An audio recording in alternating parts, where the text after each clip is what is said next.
ya en la videograbación también. Ok, entonces comenzamos. Hemos estado observando sobre lo que es el trámite del amparo indirecto. El amparo indirecto, como hemos estado comentando, lleva sus requisitos esenciales, a diferencia del directo, que ya también lo estaremos aterrizando. En lo que respecta a este dichoso amparo indirecto, ¿cuáles son los requisitos y en qué artículo de la ley de amparo nos los menciona? Adelante, Brenda Jacqueline, te escucho.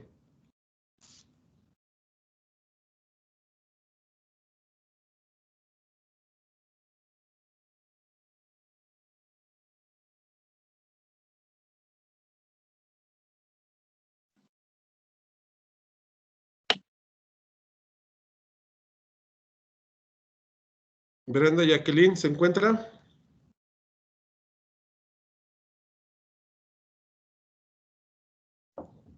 Bueno, no está Brenda.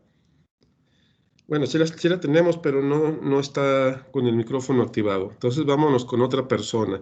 Recuerden tener al pendiente su micrófono para tener una participación activa y dinámica.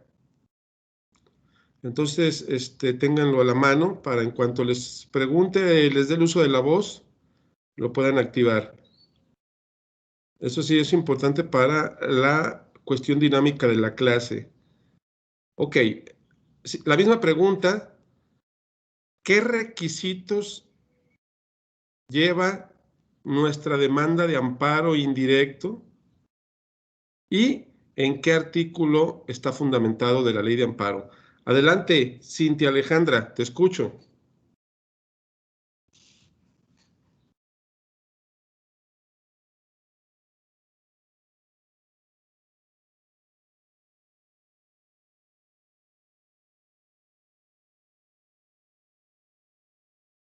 Cintia, ¿tampoco está?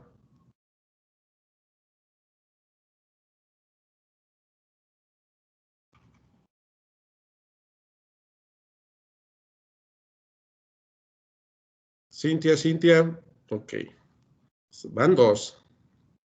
Vámonos a la tercera, a ver si la tercera tenemos suerte. Se vale decir no sé, o sea, el chiste es que saber que están con su micrófono activo, porque no sé si me están escuchando, si Profe, sirve su micro o no. Adelante. es el artículo 108. Habla de los requisitos del amparo indirecto.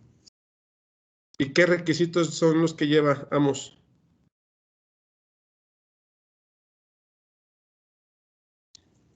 Es el nombre y el domicilio del quejoso, el nombre y domicilio del tercer interesado, la autoridad o las autoridades responsables, la norma general del acto o omisión que cada autoridad reclame bajo protesta de decir verdad,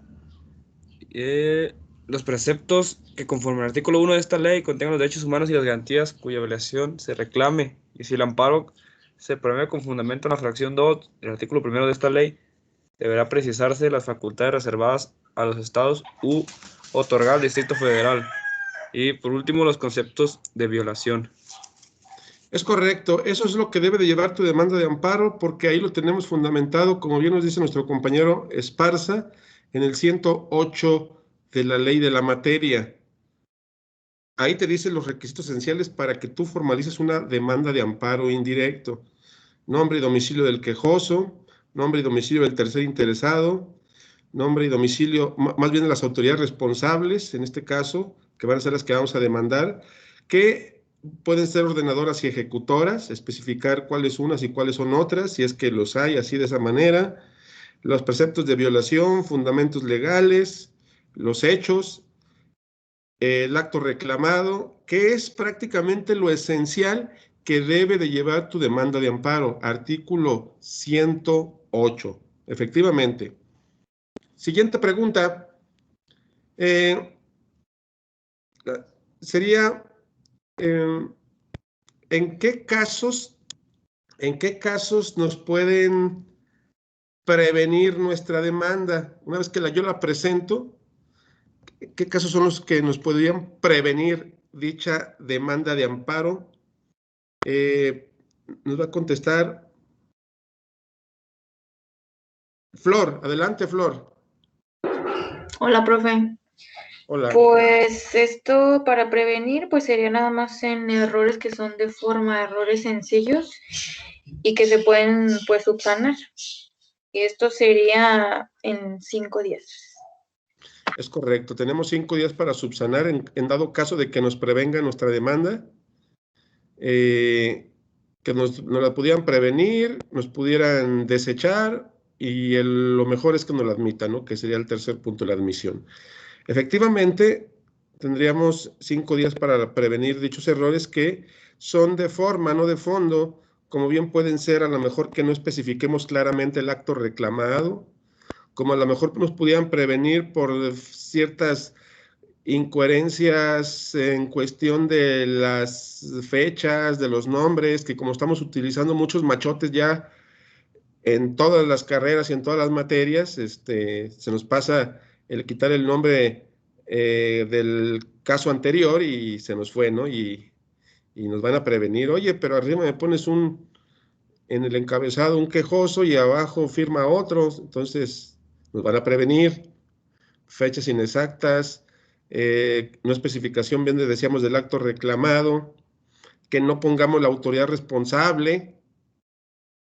O sea, son cuestiones de forma por las cuales nos van a prevenir. Y esto va a ocasionar que tengamos un término de 5 días para cumplir con dicha prevención.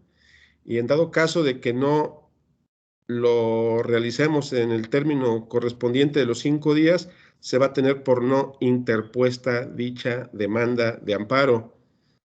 Y si lo hacemos en el tiempo y forma, entonces se tendrá por admitida y se le dará el trámite correspondiente a seguir.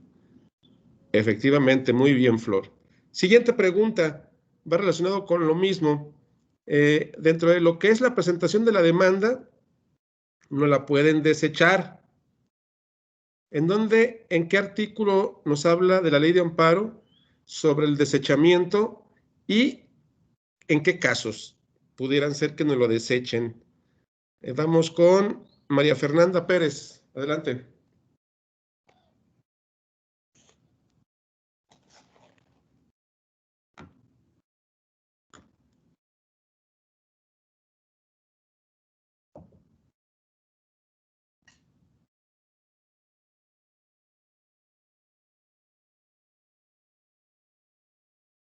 María Fernanda, ¿nos escucha?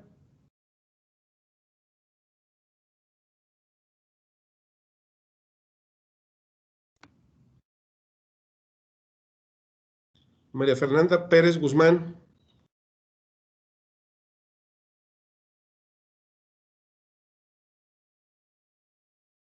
Ok, parece que no nos escucha o no sé qué pasó. La misma pregunta, desechamiento. ¿En qué casos, ya nos quedó muy claro, en qué casos nos previenen? ¿En qué casos nos la van a desechar según qué artículo de la ley de amparo? Adelante, platícame un poco de eso, Rodolfo de Jesús Arévalo.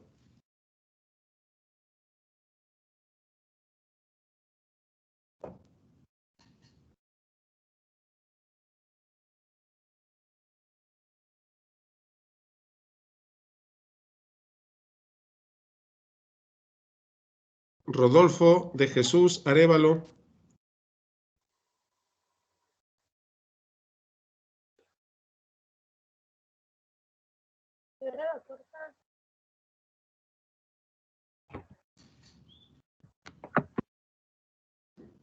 Adelante, escucho. Brian Uriel, la misma pregunta.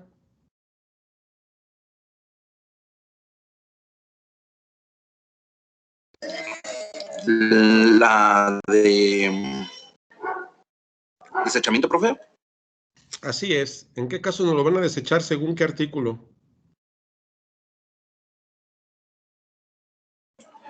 Creo que en el 146. ¿Y en qué casos es cuando nos pueden desechar nuestra demanda de amparo? ¿En qué casos te imaginas? cuando existen irregularidades.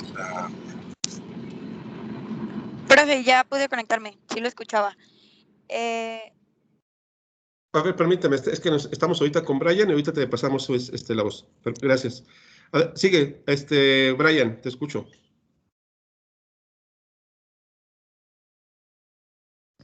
Profe, ¿me escucha? Sí. Ok, gracias. Brian. Cuando no existen algunos de los requisitos esenciales de los cuales había mencionado Flor, que son los de forma.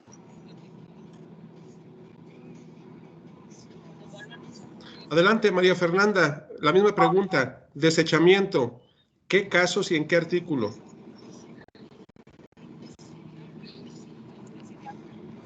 ¿No es lo de sobreseimiento de improcedencia?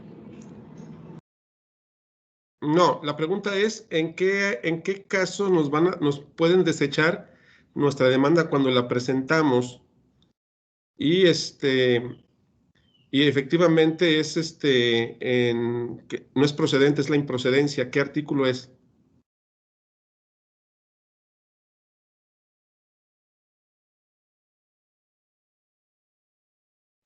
Artículo 61, profe. ¿Es correcto? Es correcto. 61 de la Ley de Amparo nos habla de la improcedencia del mismo y obviamente por las mismas razones, esa improcedencia pues se va a convertir en desechamiento cuando presentemos nuestras demandas de amparo, si están dentro de ese catálogo que nos dice el 61. Entonces, son más de 30 supuestos de improcedencia. Uno de ellos es que lo presentemos ante la Suprema Corte de Justicia de la Nación. No se admite contra demandas de amparo contra las resoluciones de la Suprema Corte de Justicia de la Nación, contra tribunales federales electorales. Cuando lo presentemos ante un amparo indirecto por cuestión de materia que no pueda conocer, que lo presentemos ante un tribunal colegiado de circuito, o que presentemos un directo ante un juez de distrito, o que presentemos un amparo penal ante un tribunal administrativo y del trabajo. Son situaciones de fondo, que de acuerdo al 61 no lo van a desechar. Es improcedente. Hay que ir ubicando cuáles son las diferencias entre esas denominadas errores de forma, que ameritan prevención, y cuáles son esos errores de fondo que ameritan la improcedencia o el desechamiento de la misma. Entonces, decíamos que el 61 en la cuestión de la improcedencia, por ahí mencionábamos que el 114 nos estará mencionando algunas cuestiones de la prevención. Entonces, vámonos a la siguiente pregunta. ¿En cuánto tiempo nos pueden acordar el auto o sale el auto admisorio de nuestra demanda?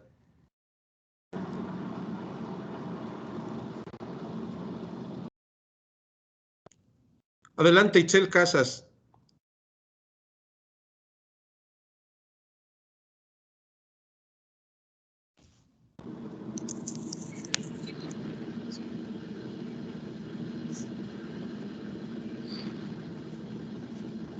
Itzel.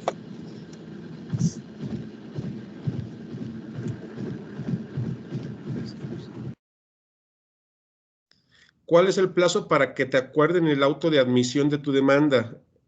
¿En cuánto tiempo te lo acuerda? ¿30 días? No, el auto de admisión. El auto de admisión de la demanda, de tu amparo indirecto. 24 horas, ¿no, profe? En el auto admisorio ya de la admisión prácticamente es precisamente entre 24 y 3 días. Muy bien, muy bien. Se vale, es muy buena respuesta. Ok, continuamos. Una vez que sale el auto admisorio, ¿qué requisitos debe de contener ese dichoso auto admisorio? ¿Qué debe de contener esencialmente ese auto de admisión de tu demanda de amparo? La solicitud de los informes por parte de la autoridad responsable, que es como la ¿Sí? contestación de la demanda, y la fecha y hora para la audiencia constitucional. Y en su caso, el decretar la suspensión del acto reclamado si lo solicitó en la demanda misma el quejoso. 3 cosas esenciales, ¿no? Las más básicas del auto de admisión, el acuerdo del auto admisorio. Una vez que llega el acuerdo aproximadamente dentro de los 3 días correspondientes, ese auto admisorio debe de contener la fecha y hora de la audiencia constitucional, que va a ser dentro de los 30 días siguientes. Ahí sí es dentro de los 30 días siguientes. Va a contener también lo que es la solicitud de los informes justificados por parte de las autoridades correspondientes y sobre la suspensión provisional para después otorgar la definitiva en una audiencia incidental. Correcto. Profe, Dígame. o sea, de los 24 horas a 3 días es para que el juez resuelva si se admite, se desecha o se previene. Así es, en 24 horas te van a prevenir, te lo van a desechar y en dado caso se va a admitir cuando es factible. Y a partir de que se emite el auto admisorio, o sea, si te lo admiten, son 30 días para que se haga o sea, en 30 días tiene que estar la fecha y la hora de la audiencia constitucional. Sí, en el mismo acuerdo admisorio, que es precisamente entre los 24 horas a los 3 días, en cuanto salga el auto admisorio, en ese mismo auto admisorio que es la aceptación de la misma demanda, el juez de distrito, porque estamos en amparo indirecto, va a plasmar en ese auto de admisión los informes justificados, solicitud de los informes justificados a la autoridad responsable, la fecha y hora de la audiencia constitucional dentro de los 30 días siguientes, a partir de que te admitieron tu demanda. 30 días siguientes sería la audiencia constitucional, que es la que va a conocer de fondo para resolver sobre el amparo en lo principal. A partir precisamente del auto de admisión, se corren 30 días. El juez de distrito pone fecha y hora para dichosa audiencia, pero obviamente decíamos que no es a veces tan certero el tiempo y a veces se recorre más, ¿no? Por la cuestión del trabajo y por la cuestión obviamente, de casos de fuerza mayor, como son ahorita las pandemias o la pandemia, que también no se están llevando a cabo en tiempo y forma las audiencias constitucionales. Bueno, ahorita ya la están realizando por vía electrónica, que sería la opción ya más factible. Pero efectivamente, 30 días después en el mismo auto de admisión, se plasman 30 días con fecha y hora para la audiencia constitucional. Ok, y de acuerdo a esto, vienen los informes justificados. ¿Qué son los informes justificados y cuál es el plazo para que la autoridad responsable los emita? Son 15 días y es pues la contestación de la demanda por parte de la autoridad.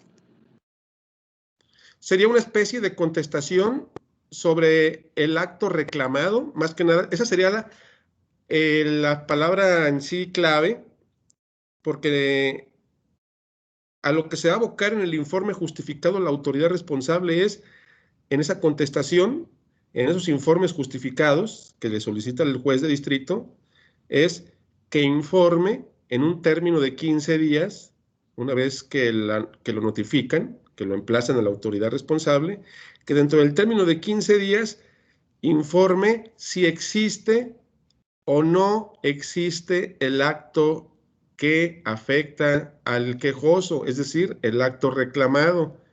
Y la autoridad responsable va a responder precisamente en un informe con justificación si en sus carpetas de investigación, si en sus archivos, si en sus expedientes, si en sus registros existe de lo que el quejoso se está doliendo procesalmente, ya sea un embargo, ya sea una clausura de negocio, ya sea una orden de aprehensión, ya sea una vinculación, ya sea medida cautelar de prisión preventiva. Entonces, eso sería que justifique, primero que diga si existe, ¿no? ¿Saben qué? Si existe lo que dice el quejoso aquí en mis expedientes, pero lo justifico por esto y por esto, es decir, eso es un informe justificado. La autoridad responsable tendrá que responder, o las autoridades responsables tendrán que responder, porque pueden ser varias, sobre esa cuestión. Si niega, o más bien si dice que no existe el acto reclamado, o las autoridades responsables manifiestan que no existe dicho acto reclamado en sus informes justificados, ¿qué pasará en ese caso? Ya lo habíamos comentado, pero a ver si se acuerdan.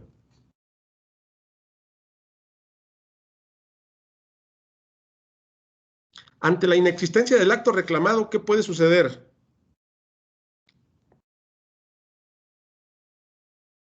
Sobreseimiento, ¿no? Sí. Es correcto. Ante la inexistencia del acto reclamado, en un informe justificado puede ser cuando nos informa la autoridad responsable, según el 63 de la Ley de Amparo, nos habla del sobreseimiento. Una de esas causas del sobreseimiento es que no exista el acto reclamado, precisamente, pues no hay materia de litigio. ¿Qué otra cosa pudiera ser causa de sobreseimiento en amparo?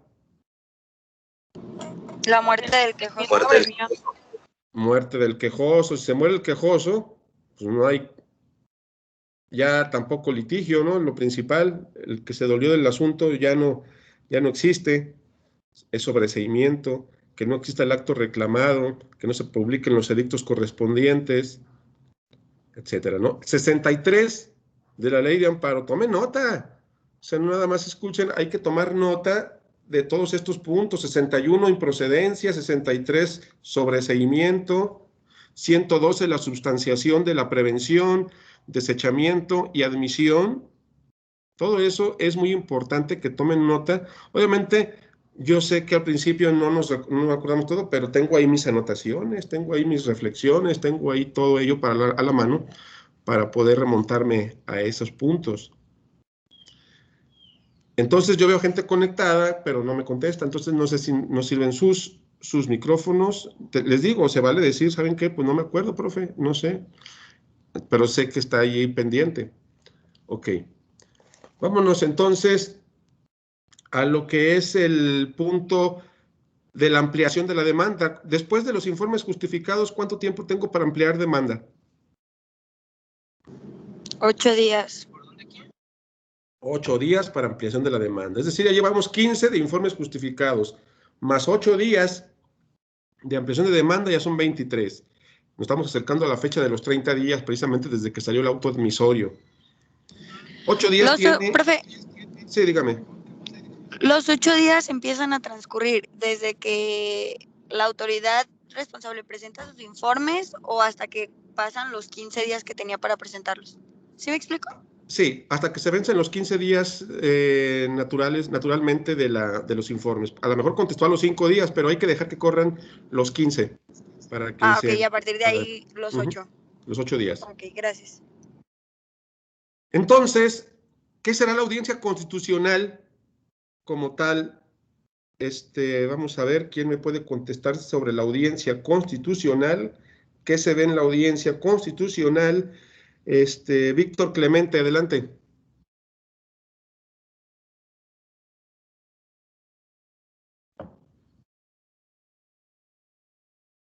Víctor Clemente. ¿Ahí me escucha, profe? Sí, te escucho. Es bueno, es cuando el juez hace uso de sus conocimientos y analiza el escrito de demanda.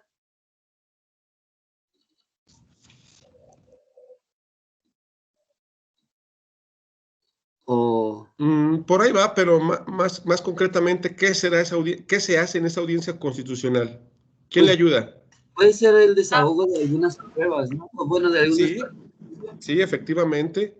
En la audiencia constitucional se desahogan pruebas. ¿Qué más? Alegatos. Los alegatos después del ofrecimiento de las pruebas. Y se el final de admite, ¿no? Se emite una, ¿qué? Sentencia. Una sentencia, que es lo que va a resolver precisamente el fondo del asunto. ¿En qué sentido puede ir esa sentencia? Pues que te otorguen o no el amparo. Te lo van a otorgar la protección de la justicia federal, o te le van a negar la protección de la justicia federal, es decir, el amparo. Te otorgan o te niegan el amparo. En ese sentido va a ir la sentencia. Bien puede decir que tiene razón el quejoso, te otorga el amparo. O bien puede decir lo solicitado y peticionado por el quejoso es improcedente o porque no se justificó, porque no se probó de manera correcta y le van a negar el amparo. Es correcto. Entonces, fíjate bien cómo es nuestra línea de tiempo. Presento mi demanda. Presento mi demanda hablando del indirecto. ¿Ante quién? Ante un juez de distrito. Este juez de distrito, una vez que yo la presente, va a substanciarla. Y esa substanciación, según el 112, corresponde a que me la prevengan, que me la desechen o que me la admitan.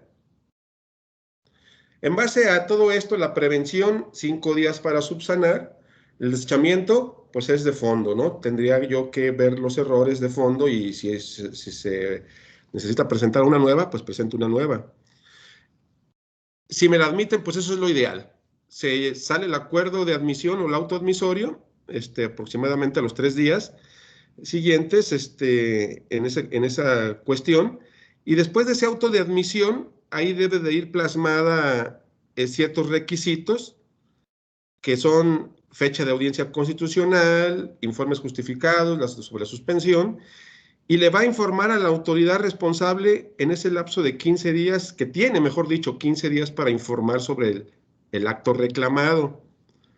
La autoridad responsable tiene 15 días, puede a lo mejor informar a los 2 días, a los 3 días, es decir, no precisamente debe de ser que a los 15 días informe, tiene 15 días para manifestarse al respecto, como bien ha dicho María Fernanda, pues es una especie de contestación de una demanda, a final de cuentas es lo equivalente, ¿no? Yo quejoso demando a la autoridad responsable por estos actos violatorios.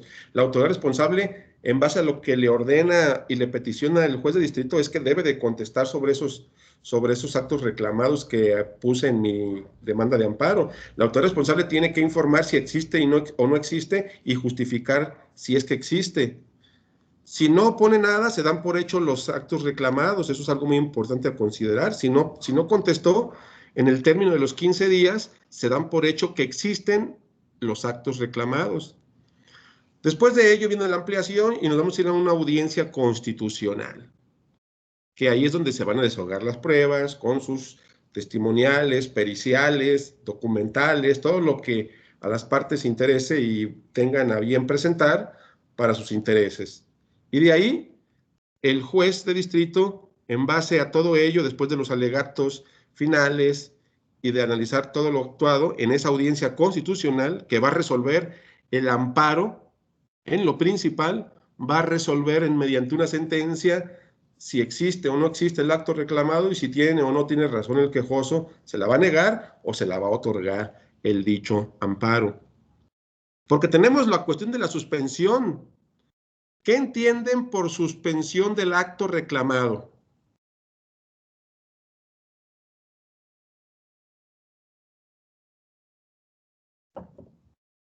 Suspensión del acto reclamado. ¿Alguien se acuerda? No. Recuerden que platicábamos que la suspensión del acto reclamado es, tú imagínate nada más que si yo presento mi amparo, de aquí a que me resuelvan a los 30 días sobre si me dan o no el amparo, ¿qué va a pasar en ese lapso de tiempo? ¿Me van a detener? ¿Me van a embargar? ¿Me van a clausurar? Es como suspender por el lapso de tiempo en lo que se resuelve el amparo, o sea, todas esas condiciones, ¿no? Claro, por eso, para que no quede en estado de indefensión el quejoso mientras se resuelve el amparo en lo principal, sería ilógico que me resolvieran hasta dentro de los 30 días o más, que se puede ir la resolución, Si ya me detuvieron o si me van a detener, va a decir a lo mejor la autoridad, pues todavía no sale el amparo, yo te voy a detener hasta que no salga ya. No, pues dejaríamos en estado de indefensión al quejoso. Para evitar esos estados de indefensión, entonces se crea la figura de la suspensión del acto reclamado, que la implementa Ignacio L. Vallarta para la Constitución del 17, precisamente, es decir, tiene mucho tiempo. El amparo y tanto la suspensión, obviamente, es precisamente Profe. como dice nuestra compañera María Fernanda. Adelante, María Fernanda, te escucho. ¿Y hay que como que solicitarla en el amparo o va implícito eso? Hay cuestiones donde... Muy buena pregunta. Esa cuestión de la suspensión del acto reclamado, habrá casos en las que se resuelve y que se implementa desde el auto admisorio por oficio. ¿En qué casos? Pues cuando es orden de aprehensión, cuando es estado de incomunicación, cuando es desaparición forzosa, cuando es cuestiones prácticamente más enfocadas a lo penal, ahí de oficio te otorgan la suspensión. En los demás casos, como embargos, como clausuras de negocios en materias civiles, mercantiles, familiares, tendrás que ponerlo y solicitarlo en tu escrito de demanda de amparo. En el caso de que no lo pongas, no te la van a otorgar. Tendrás que ponerla en tu ampliación de demanda, la solicitud de la suspensión del acto reclamado. Pero sí hay muchos casos que el juez aplica la suplencia de la deficiencia de la queja porque no lo solicitó a lo mejor una persona la cual requiere la suspensión, hablando de la orden de aprehensión. Entonces, lo mejor es solicitarla en tu escrito de demanda. O sea, siempre lo mejor, solicitarla. Si eres buen abogado, o si es buen abogado la persona que lo está realizando, tiene que ponerlo desde el principio para que el juez, en el momento del auto de admisión, decrete la suspensión del acto reclamado provisional y después, a los 5 días, mediante audiencia incidental, la definitiva, suspensión definitiva. En amparo indirecto manejamos suspensión provisional y suspensión definitiva del acto reclamado, que la suspensión provisional es la que te otorgan de cajón en el auto de admisión, pero nos vamos a ir a una audiencia incidental a los 5 días después del auto de admisión, en donde se va a llevar una audiencia incidental para ver si procede el que siga aplicando la suspensión ya de forma definitiva, hasta en tanto no se resuelva que... Si se admite o se desecha la demanda. El amparo en lo principal. Así es decir, la suspensión provisional te va a durar 5 días aproximadamente y la suspensión definitiva te va a durar hasta que se resuelva el amparo en la audiencia constitucional. ¿Queda claro? ¿Me voy explicando? Sí, ¿eso es en amparo directo o indirecto? Indirecto, porque estamos ahorita hablando de amparo indirecto. Entonces, es ahí donde vienen las diferencias muy marcadas en el directo y en el indirecto. Estamos en indirecto. Ok, entonces, una vez que ya aterrizamos todo esto, la pregunta del millón, aparte de todas estas que estoy realizando, es la siguiente. De acuerdo a lo que leíste de la contradicción de tesis 233-2017 sobre el recurso innominado de control judicial, ¿qué es eso? ¿Quién me puede platicar de acuerdo a lo que leyeron?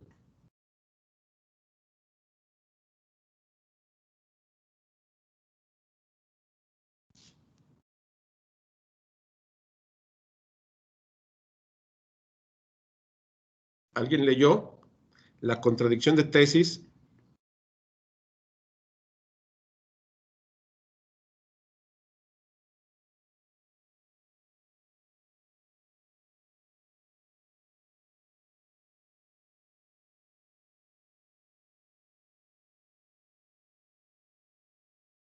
Nadie, ¿verdad? Ok.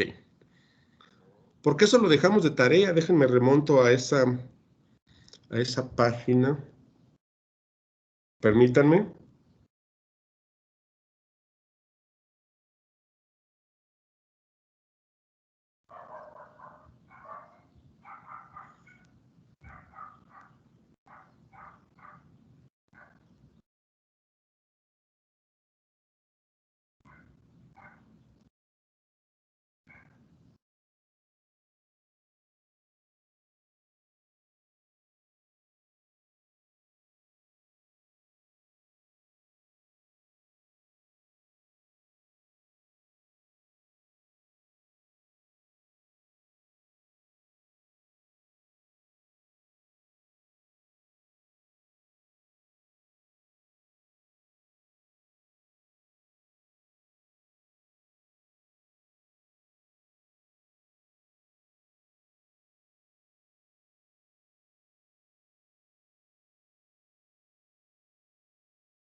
Ok, vamos a proyectar entonces. Vamos a proyectar pantalla.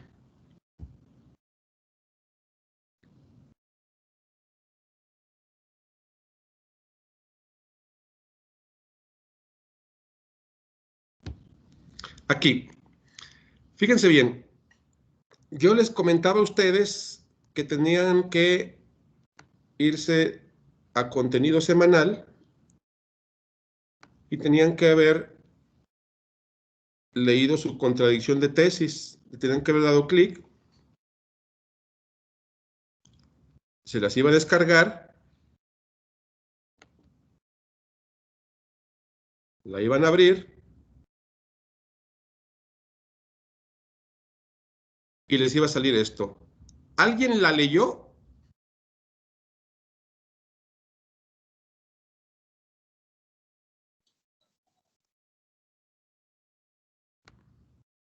¿Nadie la leyó? Yo algunas partes, profe. Ok, muy bien. Esta contradicción de tesis, jóvenes, es muy importante conocerla y plantearlo por la razón siguiente. Esta contradicción de tesis te habla sobre un recurso que pocos abogados conocen.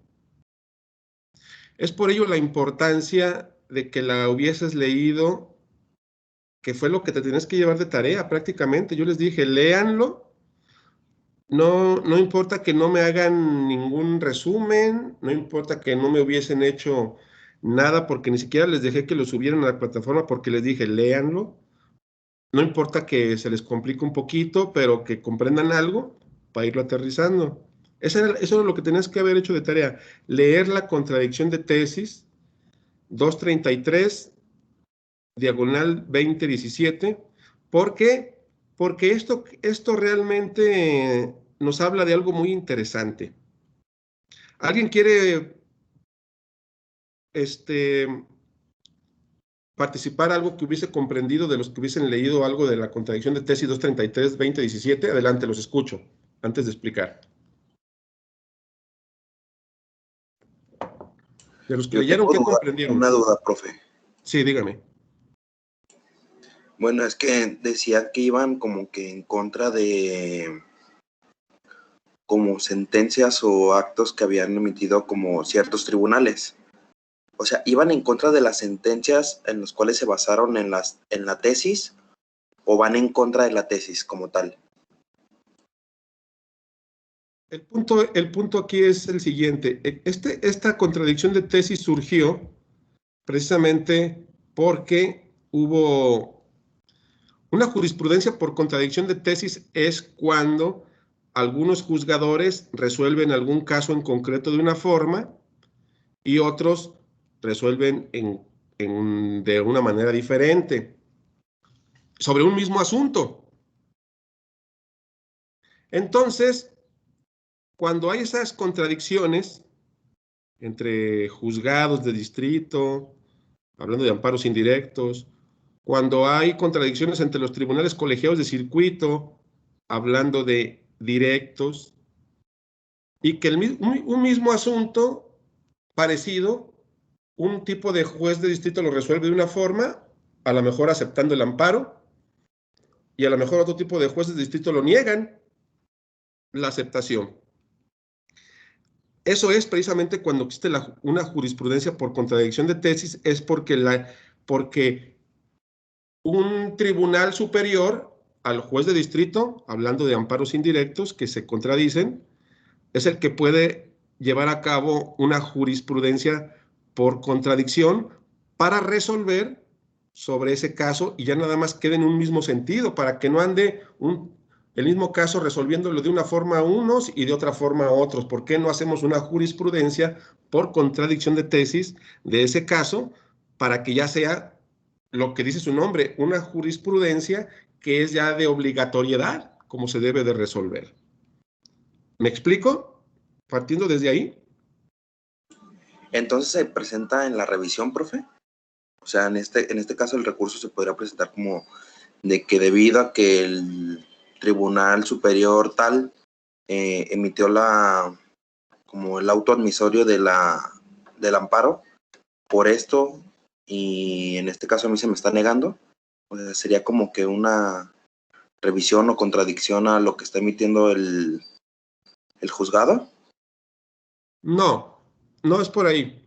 Haz de cuenta que primero vamos aterrizando lo que es la contradicción de tesis para que se pueda comprender. Por eso estoy explicando. Fíjense bien, una jurisprudencia por contradicción de tesis es cuando, repito, juzgadores de una misma cuestión jerárquica, hablando de jueces de distrito, sobre un caso en particular resuelven de formas diversas.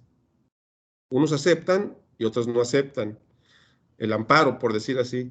Como hay una contradicción ahí, entonces un tribunal superior al juez de distrito, que viene siendo a lo mejor el tribunal colegiado, va a llevar a cabo una revisión de esas contradicciones, como es el que estamos viendo aquí. Es un tribunal colegiado de circuito que puedes ver, va a resolver sobre la contradicción de tesis de varios juzgados de distrito, para que quede en un sentido uniforme la resolución de un acto como el que voy a comentar. Resulta que tenemos, de acuerdo al Código Nacional de Procedimientos Penales, en el artículo 258, si no mal recordamos, para ser exactos, en el artículo 258, efectivamente, del Código Nacional de Procedimientos Penales, te habla del dichoso recurso judicial o de control judicial. ¿Qué quiere decir esto? Que nosotros tendríamos que aplicar el recurso de control judicial contra los actos del Ministerio Público que afectan en la etapa de investigación. Yo como víctima, yo como ofendido, a través de mi abogado particular o abogado de oficio, o mi asesor, en este caso, asesor victimal de oficio o asesor victimal particular, si el Ministerio Público, cuando yo le presento elementos para que integre una carpeta de investigación, es decir, una denuncia, una querella, con pruebas, y el Ministerio Público, ya sea que hace caso omiso, no investiga, me da largas, ejerce lo que es la abstención de investigar, archiva temporalmente el expediente, aplica un criterio de oportunidad que afecta obviamente a la víctima, afecta obviamente al ofendido. Si yo te preguntara, contra ese acto del Ministerio Público, ¿qué puedo yo hacer si no quiere investigar, si no quiere aplicarle el ejercicio de la acción penal y ya le di las pruebas? Si a lo mejor aplica un criterio de oportunidad. ¿Cuál? ¿Recurso de queja? No es el recurso de queja. ¿Qué creen que pudiéramos hacer? Si yo te preguntara, como muchos abogados pensaban, ¿qué tipo de amparo procede contra los actos del Ministerio Público en la etapa de investigación? ¿El indirecto? El indirecto, efectivamente. ¿Por qué? Tú mismo, María Fernanda, por favor. Porque el amparo indirecto no pone fin a pues algún asunto. Es como para esas cuestiones durante el procedimiento, como esos bachecitos durante el procedimiento. Es correcto. Ese es el error que tenían muchos abogados. El error porque si a mí me explicaron en la escuela que contra los actos del Ministerio Público en etapa de investigación, porque no estamos hablando ni de una sentencia, ni de una resolución que pone fin a juicio efectivamente, ni de un laudo, entonces los actos del Ministerio Público en etapa de investigación, como puede ser que no quiera investigar, que se abstiene de investigar, que archiva temporalmente la carpeta, que aplica un criterio de oportunidad, pues tú vas a decir, de acuerdo a lo que platicamos de amparo, pues procede un amparo indirecto contra el Ministerio Público. Y ahí presentaban muchos abogados su amparo indirecto contra las omisiones del Ministerio Público en etapa de investigación. Y a lo mejor el juez de distrito en algunos casos se los aceptaba. O sea, estamos explicando detalladamente el punto. Se los aceptaba el amparo indirecto y se iba hasta su resolución para que a lo mejor más adelante lo obligaban a que cumpliera. Pero ese mismo asunto, a lo mejor otra persona, contra mismos actos de un Ministerio Público, de a lo mejor de otra localidad, presentaban igual su amparo indirecto contra las omisiones del Ministerio Público en la etapa de investigación y les desechaban el amparo. Ahí hay una contradicción. ¿Me explico? Sí. ¿Todos vamos bien? ¿Se va captando la idea?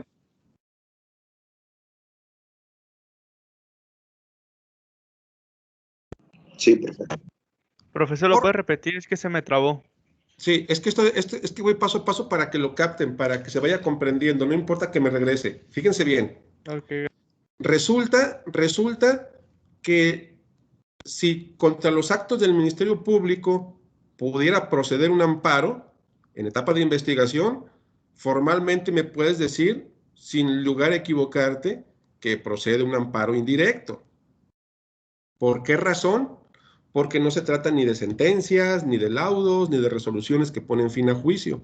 Son actos que el Ministerio Público está siendo omiso. Recuerda que son actos u omisiones de una autoridad cuando procede tu indirecto.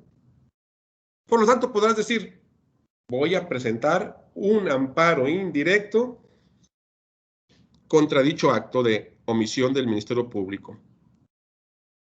Entonces, cuando tú lo presentabas, hablando de los abogados, cuando tú lo presentabas ante un juez de distrito, porque era un amparo indirecto, obviamente, había jueces de distrito que aceptaban el amparo, es decir, lo admitían. Hacían su acto de admisión, solicitaban informes justificados, se iban a la audiencia constitucional dentro de los 30 días y resolvían sobre lo mismo y a lo mejor le decían al Ministerio Público, investiga, no apliques el criterio de oportunidad, activa tu carpeta de investigación, no la archives, porque recuerden que estamos hablando de materia penal. En materia penal, en la etapa de investigación, el Ministerio Público tiene en esa valoración jurídica ciertas cuestiones que tiene facultad para hacer. Archivar el expediente de forma temporal o la carpeta. Abstenerse de investigar porque no, según su criterio, no existen elementos que acrediten el delito. Aplicar un criterio de oportunidad, de acuerdo a lo que nos maneja el Código Nacional. Pero todo eso afecta a la víctima. Entonces la víctima era la que presentaba a través de su abogado su amparo indirecto. Pues resulta que en muchos casos el juez de distrito lo aceptaba y se iba hasta sentencia. Pero en otros casos, por la misma situación, la misma, otro juzgador de distrito de otra localidad, de otro estado, pues desechaba el amparo. Lo desechaba, ¿por qué? Porque decía, en el desechamiento, por cuestiones de improcedencia, decía, porque no aplicó el principio de definitividad. Ah, caray. Pregunta para ustedes. ¿Qué es el principio de definitividad? Agotar todos los recursos. Y el abogado antes de decía, ir al amparo. es correcto, el abogado decía, ah, caray, digo, a los que se los negaban, ¿existe algún recurso previo al amparo indirecto contra los actos o omisiones del Ministerio Público? Muchos abogados se preguntaban eso. Pues sí existe, jóvenes. Sí existe un recurso ordinario que nos permite impugnar los actos y omisiones del Ministerio Público antes de acudir al amparo indirecto. Entonces, te preguntarás, bueno, ¿y cuál es ese recurso? Precisamente lo vamos a encontrar en el 258 del Código Nacional de Procedimientos Penales. Vámonos al Código Nacional de Procedimientos Penales. Para que quede claro, ¿no? ¿Qué nos dice ese 258? ¿Se ve mi pantalla bien? Sí, profe. Sí, profe. Ok, vámonos al 258 para ir todos de la mano.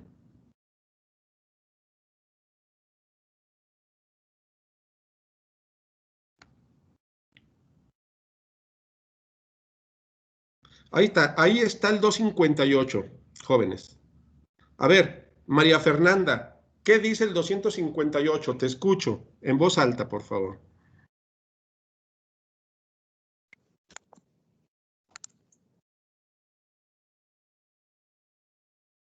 ¿Sí alcanza a ver o le subo? Ya, listo.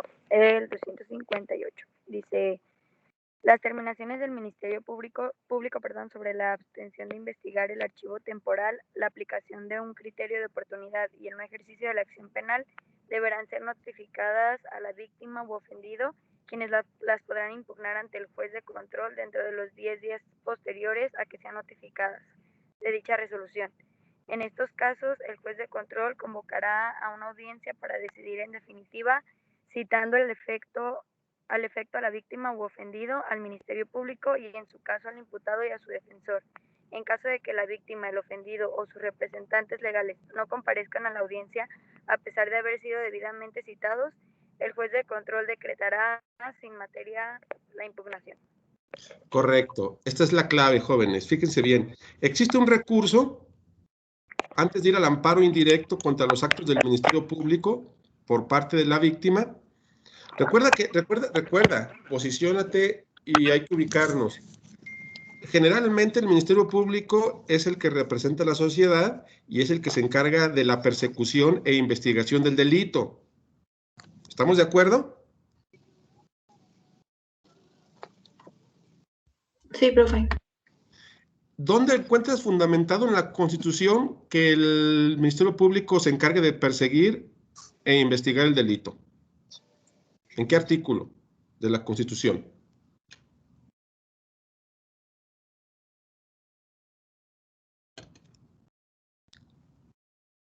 ...21 constitucional, jóvenes. Por ahí. 21 constitucional te dice que el encargado de la persecución e investigación del delito es el Ministerio Público en colaboración con las policías diversas. Ok, y de ahí se desprende que dentro de lo que es esa facultad y obligación que tiene el Ministerio Público de investigar y perseguir el delito, entonces, si yo soy víctima, yo puedo presentar una denuncia o una querella, porque yo considero que se están cometiendo un particular actos en mi contra, lesiones, que me dañó mis propiedades, etcétera, el delito que tú quieras. Entonces, el Ministerio Público, una vez que yo le presento mi denuncia o querella, entonces se va a tener que encargar de hacer la investigación y la persecución del mismo. Pero ojo con lo que dice aquí, apaguen su micro, por favor, aquellos que lo tienen activo. las determinaciones del Ministerio Público sobre la abstención, el Ministerio Público puede abstenerse de investigar, tiene facultad para ello. Si ve que el delito no ocurrió o considera que no ocurrió o que no hay elementos, se abstiene de investigar, punto 1. Archiva temporalmente el expediente, la carpeta, archivo temporal, porque a lo mejor dice, no hay elementos todavía aquí a la mano, lo voy a archivar. Lo puede hacer. La aplicación de un criterio de oportunidad, 155, 156 del Código Nacional de Procedimientos Penales, criterios de oportunidad, que ya los has de haber visto en algunas otras materias, porque yo los he comentado cuando me ha tocado con ustedes. El no ejercicio de la acción penal, también. Todos estos puntos deben de notificarlos el Ministerio Público al interesado, que es la víctima. A la víctima ofendido le debe notificar el por qué va a aplicar una abstención de investigar, el por qué va a aplicar un archivo temporal, el por qué va a aplicar un criterio de oportunidad o el por qué no va a aplicar el no ejercicio de la acción penal. Estamos hablando en etapa de investigación antes de audiencia inicial, ojo con eso. No está judicializado el caso todavía, ¿verdad? Estamos hablando en sede ministerial. Ponle que durante las 48 horas que está el sujeto posiblemente a su disposición o que estamos hablando de una carpeta de investigación sin detenido. Pero el Ministerio Público todavía no judicializa el caso ante una audiencia inicial, ante un juez de control. No ha ejercido la acción penal por diferentes razones que ahí ves. ¿Qué puedo hacer yo, víctima, si el Ministerio Público no está siendo omiso en ejercer la acción penal o en investigar el delito que yo estoy prácticamente solicitando que investigue? Es decir, ¿qué puedo hacer yo como víctima? Pues muchos agarraban a un abogado y se iban al amparo indirecto.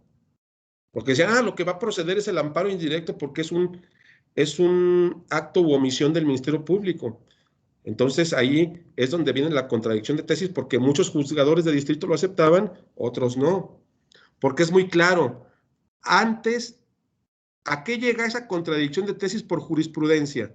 La sala llegó a la conclusión de que lo que se debe de hacer no es presentar amparo indirecto ante el caso que te estoy comentando de omisiones o actos del Ministerio Público en etapa de investigación. No debes presentar amparo indirecto. Artículo 258. Debes de acudir ante un juez de control y solicitar audiencia.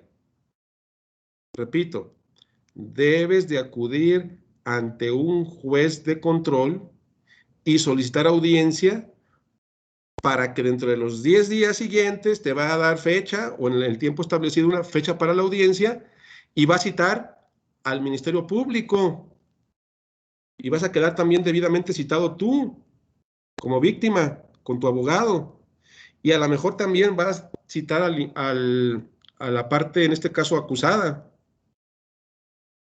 Y tú en esa audiencia, como abogado, una vez que nos citó ante un juez de control, obviamente lo tienes que hacer mediante oficio, solicitar esa audiencia ante el juez de control.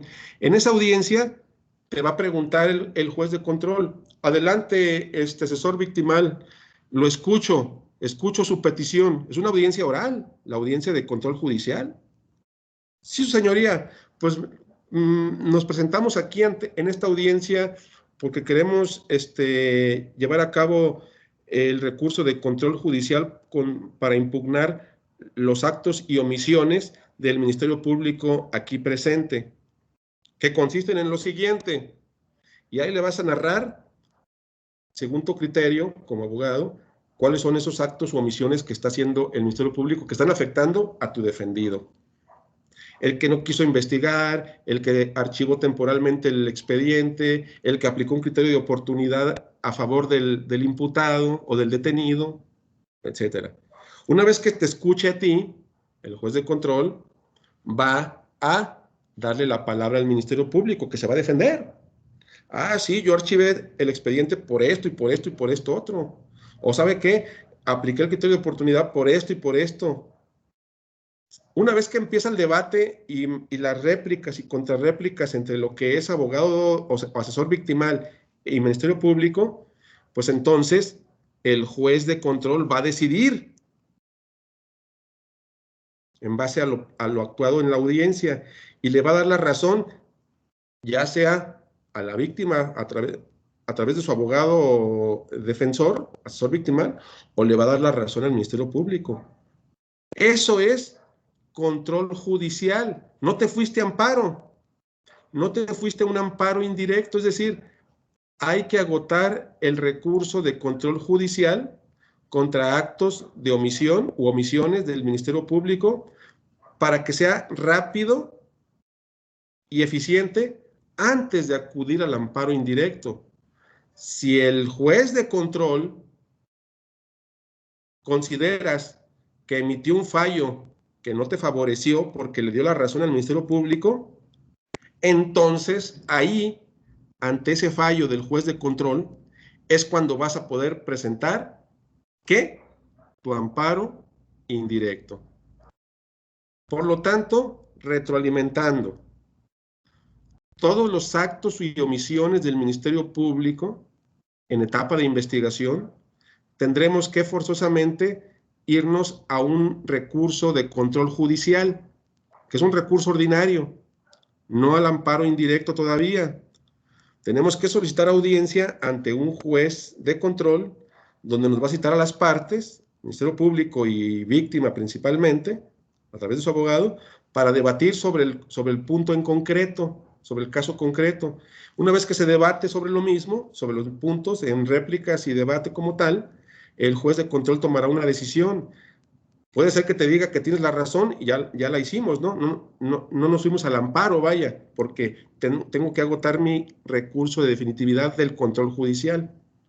Pero a lo mejor puede decir, no, víctima, usted no tiene la razón la tiene el Ministerio Público. Si tú consideras que sigue violentando tus derechos humanos también el juez de control, porque le dio la razón al Ministerio Público por X o por Y, entonces ahí es cuando ya agotaste tu principio de definitividad a través del control judicial, y ahora sí te corresponde ya acudir a un recurso extraordinario que viene siendo ¿qué? El amparo indirecto. El amparo indirecto, efectivamente, pero no antes. Es decir, no directamente cuando estás siendo víctima de las omisiones o actos del Ministerio Público, irte directamente al amparo indirecto sin pedir audiencia ante el juez de control, porque ya te lo van a rechazar. ¿Por qué te lo van a rechazar en ese amparo indirecto? Porque ya hay una jurisprudencia, porque ya hay una contradicción de tesis que te habla de eso, que fue la que te dejé que leyeras. Y todo ese texto de la contradicción de tesis te habla de esa jurisprudencia. Ya no hay fallo. Para que no se equivoquen unos en un sentido y unos acepten el amparo y otros lo nieguen, para evitar todas esas contradicciones es que se crean jurisprudencias.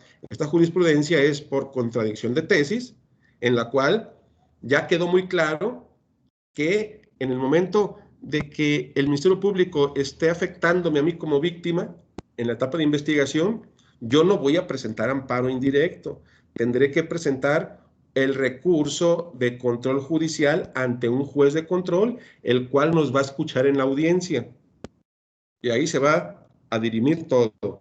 Si considero que el fallo del juez de control me afectó, entonces ahí sí ya podré irme directamente al amparo indirecto. ¿Me explico? ¿Queda comprendido, jóvenes, este punto? Sí, profe. Pues está complicado. Pregunto.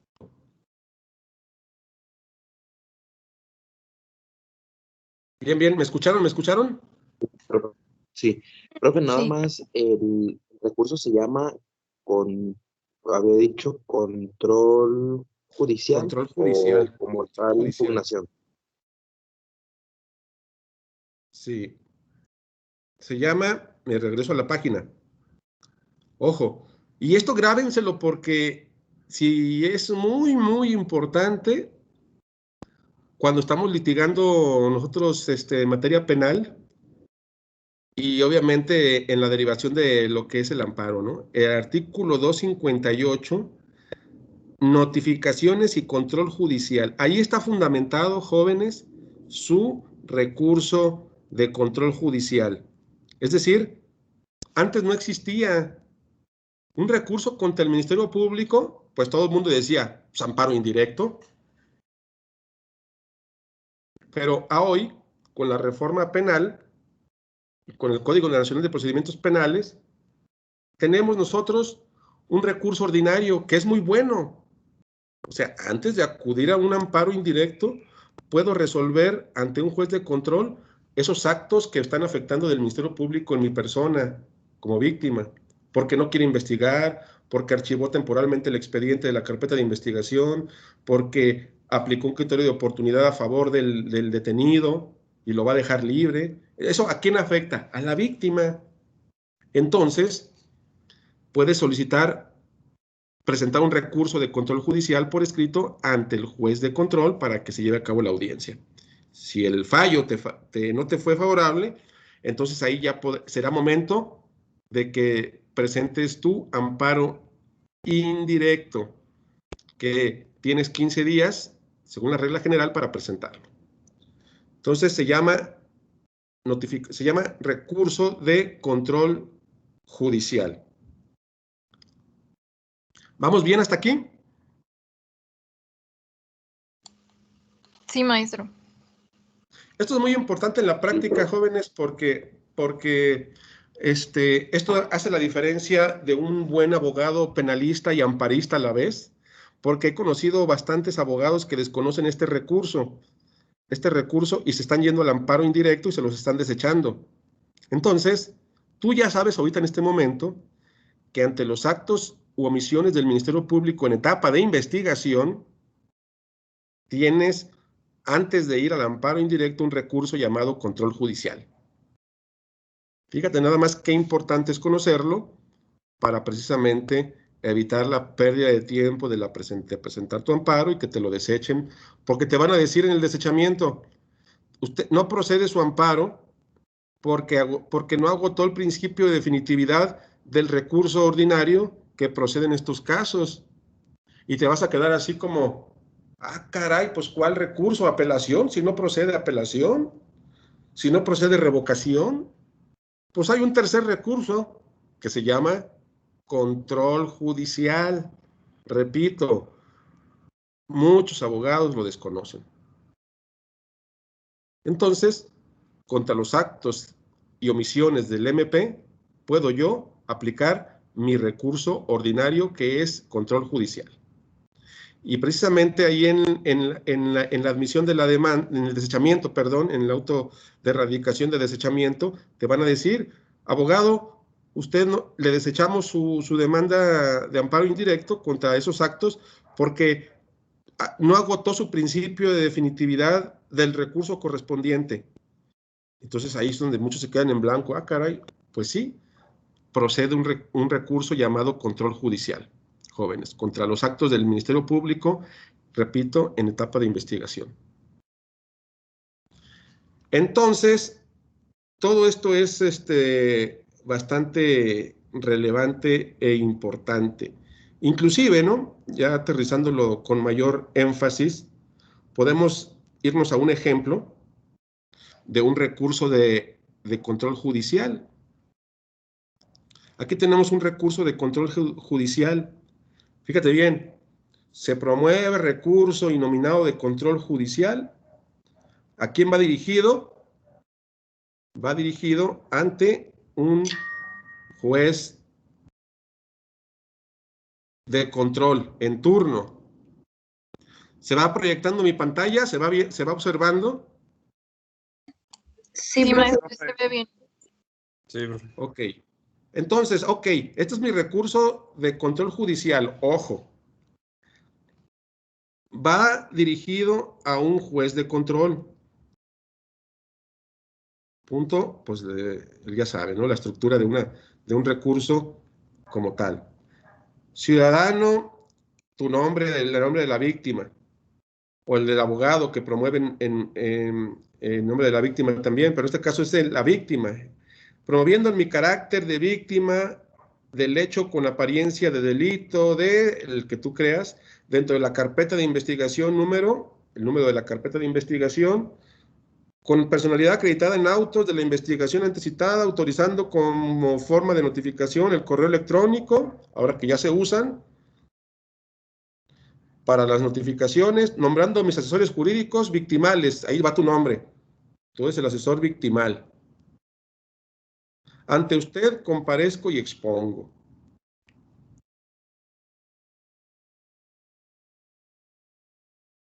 Por medio del presente curso y con fundamento en lo establecido del artículo 8, 17, 20, apartado C, fracción séptima de la Constitución Política, es decir, estoy fundamentando lo de la Constitución, 16, 109 y 212, hasta el 258, que es el punto del cual estamos hablando, del Código Nacional de Procedimientos Penales, vengo a promover recurso.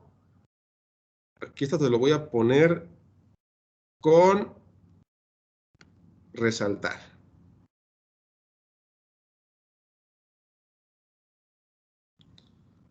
Vengo a promover el recurso innominado de control judicial ante las omisiones de la autoridad ministerial derivadas de su facultad investigadora, a fin de que se respete mi derecho humano individual de acceso a la impartición de justicia, bla, bla, bla. Y aquí es donde va el nombre de a quién estamos, contra quién estamos interponiendo dicho recurso, que viene siendo ¿quién? El MP. ¿Ministerio Público? El MP. El nombre del MP en su carácter de agente del MP adscrita a la Fiscalía de Investigación en esta ciudad. Ok, vamos bien hasta ahí. Quienes tienen su domicilio ubicado en esta ciudad de, etcétera, donde estén adscritos. A efecto de su admisión, fíjate bien, esto es muy importante para que no haya lugar a que te admite el juez de control dicho recurso. A efecto de su admisión se invoca como sustento la tesis registrada con el número 2020-422, ahí tenemos una.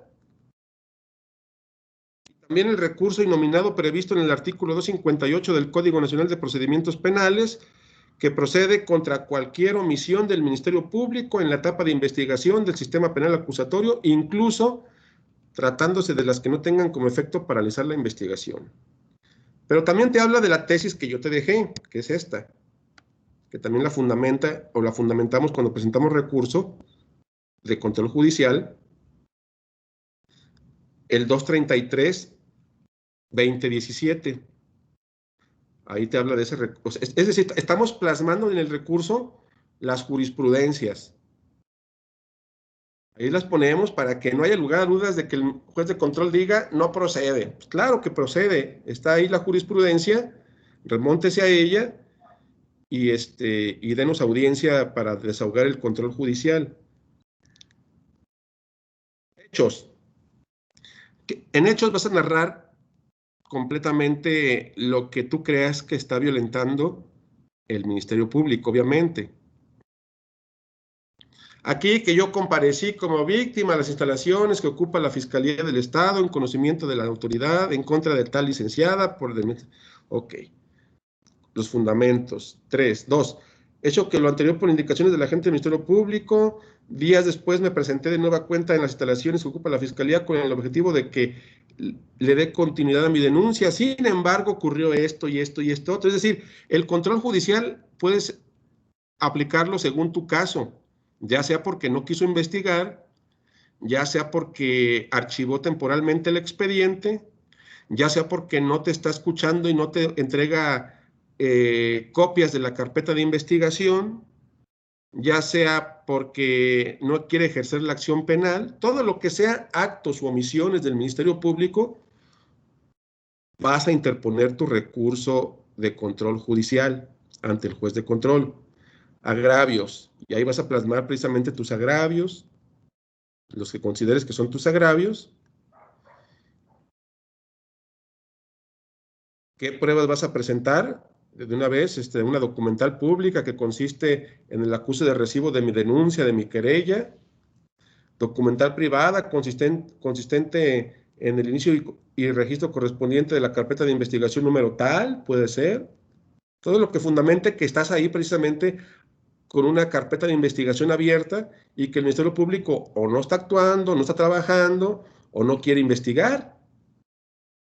Por lo expuesto, pido, único, tenerme por presentada con el escrito de cuenta, acordando de conformidad el presente recurso y nominado y o de control judicial, son los dos nombres, recurso y nominado, y o de control judicial, señalando así día y hora para el debate en audiencia oral y pública. Es decir, el juez de control, una vez que lo presentes ya con tu nombre y que firmes, lo va a recibir, te va a notificar a través de tu abogado, personalmente, en el WhatsApp que le pusiste o en el correo electrónico, porque recuerda que como estamos en pandemias, las notificaciones están haciendo ahorita más prácticas y eficientes por vía de correo y vía WhatsApp. Una vez que ya te notifique, te va a decir el juez de control, para tal día tenemos la audiencia de control judicial a tales horas. Y debes de ir como abogado con la víctima a desahogar esa audiencia para ver el por qué razón el el Ministerio Público no está realizando las gestiones que considero que son agravios hacia mi persona y hacia mi reparación del daño como víctima. Este es precisamente un ejemplo de un escrito de control, de recurso de control judicial, jóvenes, que en su momento, cuando estemos litigando o estés litigando en materia penal y que quieras llevar a cabo dicho recurso contra el Ministerio Público, pues hay que saber precisamente cómo redactarlo y cómo plasmar precisamente todos los puntos necesarios. Es un oficio. ¿Vamos bien? ¿Se va entendiendo? Sí, profe. Sí, profesor. Sí, profe. Correcto. Punto que sigue. Otra cosa que me vas a hacer, porque esto lo vas a hacer tú, tanto un recurso como una demanda de amparo, es un amparo indirecto contra detención y orden de aprehensión. Aquí tenemos un ejemplo de una demanda de amparo indirecto contra detenciones y órdenes de aprehensión. Si nosotros nos remontamos al 108 de la ley de amparo, te dice que debes de poner ante quién va dirigido. ¿Estamos en lo cierto? Sí, profe. Ok. Debes de poner tus generales. Es decir, el quejoso, ¿no? Estamos hablando de las generales del quejoso. Nombre y domicilio del quejoso. Asimismo, según el artículo 12 de la ley de amparo, el nombre de la persona que te va a representar con su cédula profesional. Vas a exponer en ese amparo indirecto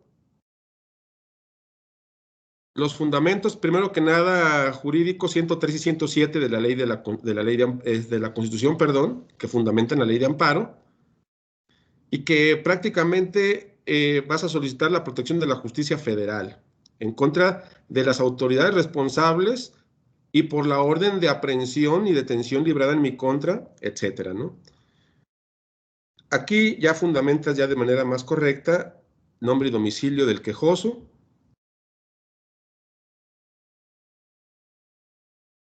nombre y domicilio de los terceros interesados,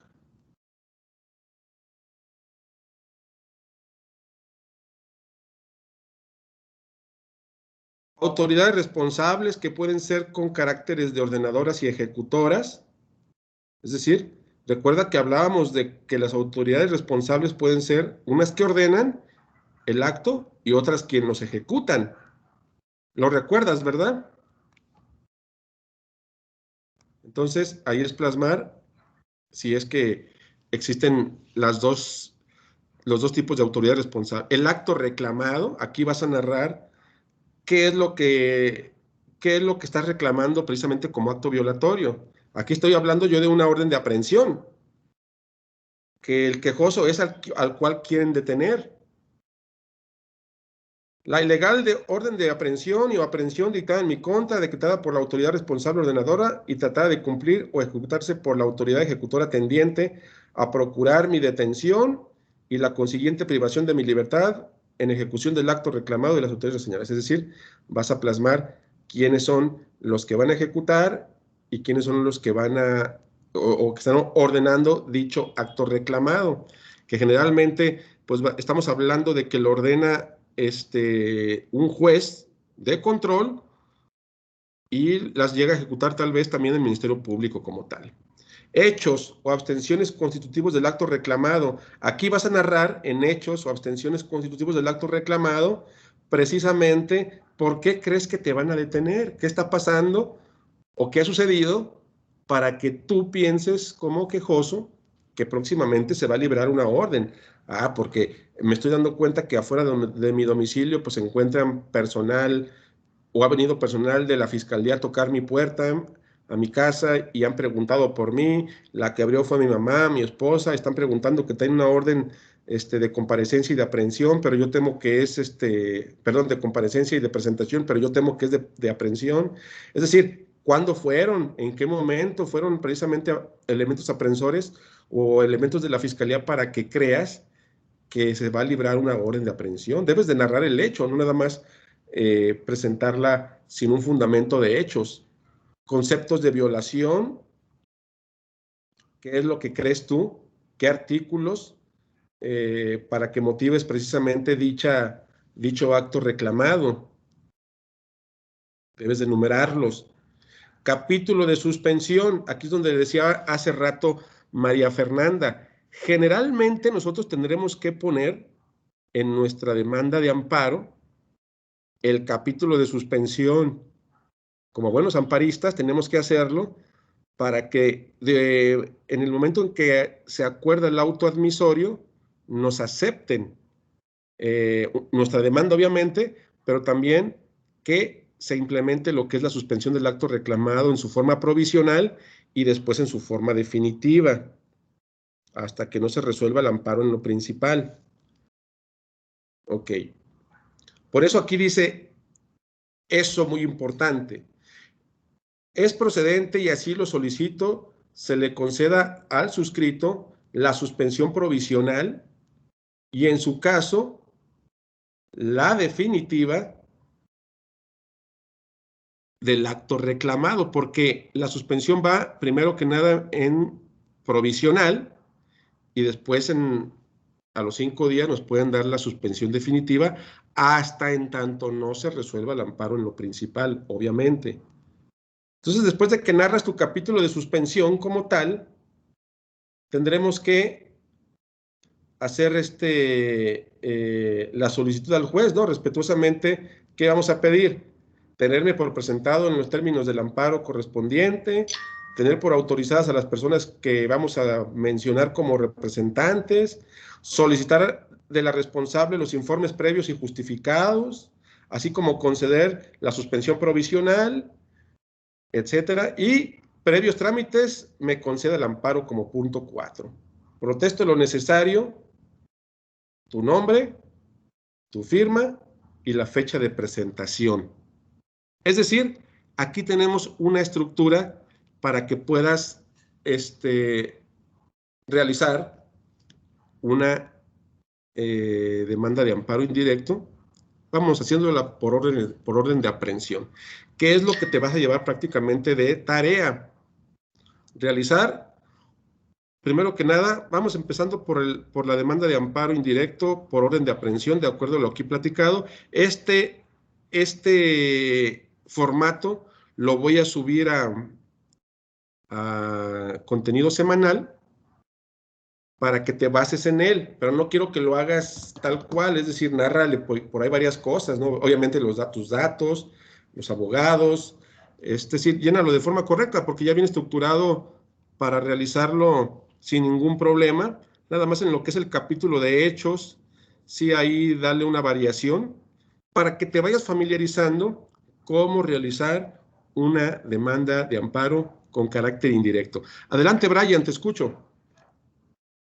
Profe, va a subir las dos, el del control judicial y el del amparo. Sí, sin ningún problema les voy a subir tanto el control judicial como el de amparo indirecto. Para la próxima clase quiero una demanda de amparo indirecto por orden de aprehensión. Más adelante les dejaré el de control judicial. Ahorita quiero que me desarrollen la demanda de amparo indirecto para el próximo. ¿Qué nos toca? Hoy es lunes, para jueves. ¿Estamos? Sí, profe. Sí, maestro. Sí, profe. Correcto. ¿Dudas, preguntas? Adelante. Ahora sí escucho. Hora de sesión de preguntas.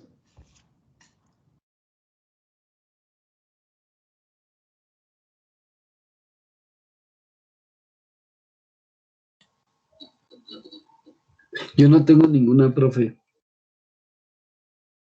Ok, muy bien, todo quedó claro con Clemente. Con los demás también, por lo que veo, todo claro, ¿verdad? Perfecto, muy bien. Pues adelante, jóvenes, a contestar las preguntas que están en contenido semanal, que creo que ya las vieron. Que dice lo siguiente: entregables y tareas, te vas a ir a cuestionario de amparo indirecto, que prácticamente es la retroalimentación que hicimos al principio, pero ahora quiero que queden plasmadas con tus palabras lo que es ese dichoso cuestionario, que viene siendo prácticamente este. Este es el que vas a contestar de acuerdo a entregables y tareas. Adelante, jóvenes, es para ahorita. Cualquier cosa, estoy aquí a la orden.